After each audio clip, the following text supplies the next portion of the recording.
কারণ ছেলে বা মেয়ে উভয়ই যারা মাকে ডাকছে, মদের সাহায্য নিয়ে ডাকাটা আমার আমার মনে হয় না ঠিক।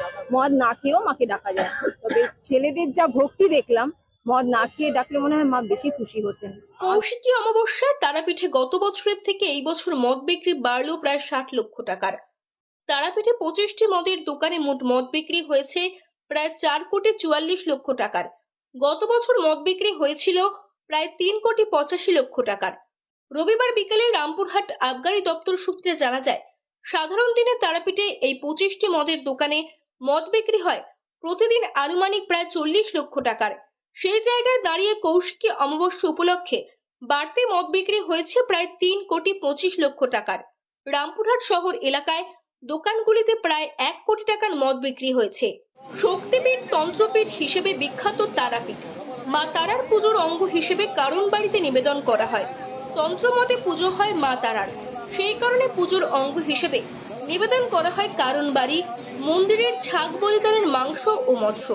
সিদ্ধি লাভের আশায় কৌশিকী অমাবস্যায় ভিড় করেন রাজ্য তথা ভিন রাজ্যের সাধকরাও।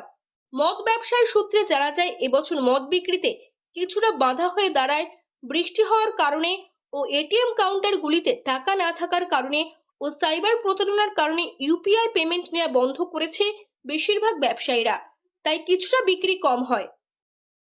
কৌশিকী অমাবস্যায় তারাপীঠে 21শে আগস্ট থেকে 23শে আগস্ট 3 দিনে বিক্রি হয় প্রায় 4,44,00,000 টাকার মদ। আবগারি সূত্রে জানা যায়, তারাপীঠ সার্কেল এলাকায় মোট 25টি মদের দোকান। সেই দোকানগুলিতে কৌশিকী অমাবস্যা উপলক্ষে এবছর প্রায় 4,44,00,000 টাকার মদ বিক্রি হয়েছে। ও রামপুরহাট সার্কেলের মধ্যে রামপুরহাট শহর লাগোয়া এলাকায় বিক্রি হয়েছে প্রায় 1 কোটি টাকারও বেশি মদ। এই নিয়ে মোট প্রায় 5,44,00,000 টাকার মদ বিক্রি হয়েছে এবছর। তবে গোটা বীরভূম জেলার হিসেব ধরতে গেলে সেই অঙ্ক আরো অনেক পরিমাণে বাড়তে পারে। তবে এই উল্লাসে আপত্তি রয়েছে ভক্তদের একাংশের। তারাপীঠে আসা ভক্তদের মধ্যে একাংশের দাবি, অতিরিক্ত মদ বিক্রির কারণে বিশৃঙ্খলা সৃষ্টি হয়। তারাপীঠে আসা একাংশ ভক্তদের দাবি, একটু নিয়ম শৃঙ্খলা ভাবে সবকিছু চলা উচিত। প্রশাসনের দেখা উচিত বিষয়টি, ধর্মীয় স্থানে কোনো আপত্তিকর ঘটনা যাতে না ঘটে। মদ খেয়েছে, হ্যাঁ, এবার ছেলেদের তো এই ব্যাপারটা থাকে, মদও খেয়েছে ঠিক আছে, কিন্তু হ্যাঁ আমার চোখে পড়েনি যে কোনো বাজে ব্যবহার করা, বা আমি এরকম পাইনি।